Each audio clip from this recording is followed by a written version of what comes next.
All right, welcome to today's explainer. We are jumping right into a conflict that, honestly, almost every adult faces at some point. I'm talking about the quiet, almost invisible disappearance of our past passions, just slowly getting swallowed up by the 9 to 5 grind. Today, we're diving into a really brilliant breakdown by creator Luda. He mapped out exactly how our identities shift, why we drop the things we love, and, spoiler alert, why that actually might not be a bad thing at all. Let's get into it. So let's kick things off with what seems like a really simple question. Got any hobbies? Seriously, think about how you'd answer that right now. As Luda points out in her source material, when you're a kid, the answer to this is just instant, right? You just blurt out whatever you love doing. But as you get older, those hobbies change. You eventually find something that doesn't just fill your time, it literally starts to shape who you are. Now for Luda, that defining passion was making videos. He wanted to go to film school. For years, if you asked him this question, his proud, immediate answer was, I make videos. But today, as an adult, he hesitates. He realized he doesn't even mention it anymore. What used to be the easiest question in the world suddenly becomes this weirdly anxiety-inducing thing.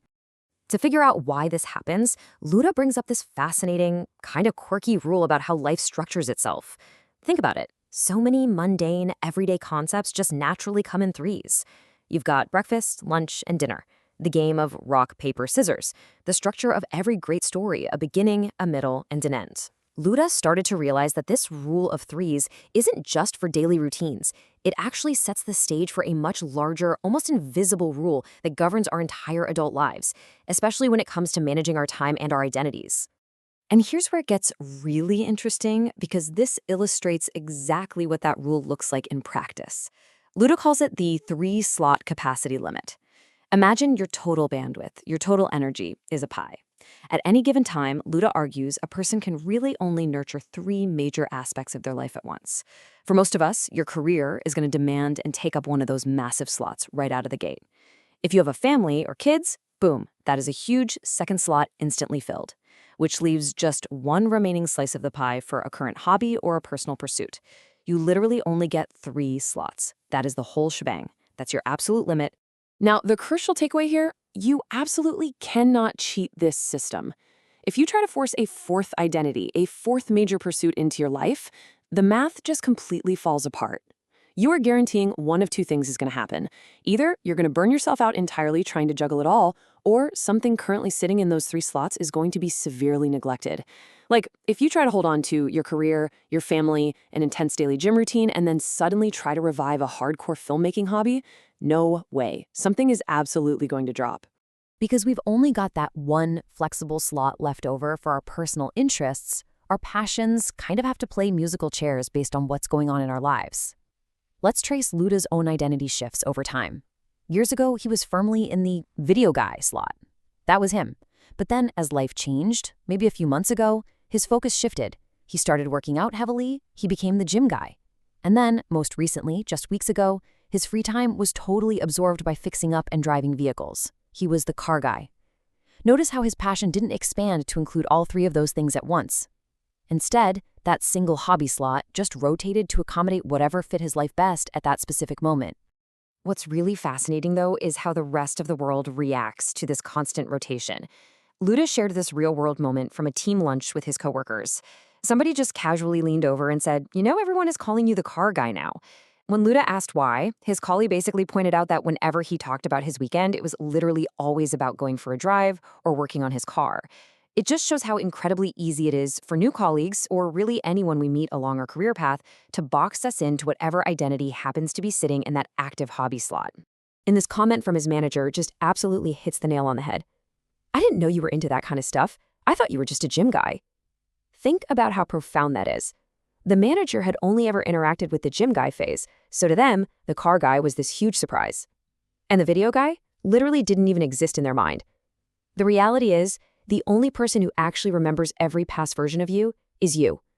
To the people you just met, those dormant passions and older versions of yourself are completely invisible. So why exactly do we shift like this? It's actually a brilliant realization from the source material. It's not because we intentionally wake up one day and say, I'm done making videos forever. It's way more subtle than that. Luda noticed that his habits just naturally drifted toward whatever fit neatly inside his 9 to 5 work schedule. It is simply the path of least friction. Running to the gym for an hour or going for a quick drive was just so much easier to fit around a demanding job than, say, organizing an entire complex video shoot. We naturally gravitate toward whatever causes the least amount of friction in our daily routines. But what happens when that easy path suddenly turns into a massive roadblock? Well, for Luda's car hobby, it came down to a single painful number: $3. This was the external spark that completely upended everything. Global conflict and military operations in the Middle East caused these massive economic shocks, which severely disrupted the fuel supply. The result? Diesel prices shot up past $3 a liter where he lived. Suddenly, this simple, low-friction hobby of just going for a nice drive wasn't so low friction anymore. It became incredibly, ridiculously expensive. So suddenly, this sharp economic friction forced a totally unexpected reevaluation. With fuel prices sky high, Luda found himself sitting at the pump, doing the math in his head every single time he filled up, asking a really tough question: is this drive even worth it? And increasingly, the answer was just no. The external world had effectively killed his current hobby. And because of that, his car guy identity started fading, suddenly leaving this giant empty void right there in his 3-slot capacity limit. Okay, so let's see how this plays out, because creating this empty void triggers a really cool mechanical sequence in our lives. Step 1, a habit stops. The driving gets too expensive, so it's out. Step 2, space opens up. Suddenly, that precious 3rd slot in his capacity limit is vacant. He's got extra time and mental bandwidth outside of work again. And finally, step 3, well, nature hates a vacuum, right? So an old passion rushes right back in to fill that newly available space. And right on cue, a notification pops up on Luda's phone. Reminder: finalize video script. Boom! The beautiful, triumphant return of the video guy. After months of feeling like he'd abandoned his love for making videos, the absolute second he had room to breathe, the moment that space was cleared, the passion came rushing right back. It just proves that a dormant passion isn't dead. You haven't lost it and you haven't outgrown it. It's literally just waiting patiently for you to have the bandwidth and the room for it to exist again. This is huge because it tackles this weird guilt so many of us carry around. Luda admitted he felt like if life pushed one part of him to the side, it meant it was gone forever.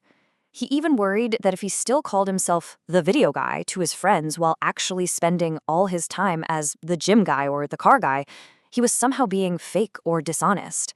But looking at these identities side by side reassures us of something really important. Acting differently or pursuing different things during different seasons of your career isn't being fake. You aren't losing your true self. These are just different, totally valid facets of who you are, rotating in and out of the spotlight based purely on what you have the capacity to handle. Which leads us right to the ultimate philosophical takeaway of this whole explainer, perfectly captured in this quote. Life moves in seasons. When one thing inevitably goes quiet, something else will return. Even if the 9 to 5 grind makes every single day feel exactly identical, your life is not static. We might not have the time or energy to cater to every single interesting aspect of ourselves all at once. Remember, we only have those 3 slots. But this totally reframes how we view a lost hobby. It's not a failure of discipline, it's not a loss of your identity, it is just a natural rotation. You're simply letting one field lie fallow for a bit, just so another one has the chance to bloom. And that brings us to the end of our explainer today. We've seen how our lives naturally come in 3s: who we were, who we became, and who we will be next. So I want to leave you with one final, pretty provocative thought. Think about those passions you feel like you've lost to the daily grind. The art you stopped making, the instrument you stopped playing, the game you just don't have time to compete in anymore. They aren't gone. So what version of you patiently waits for the season to change? Thank you so much for exploring this with me today. And hey, I highly encourage you to try and carve out a little space in one of your 3 slots this week. You might just be surprised by what old passion comes rushing back.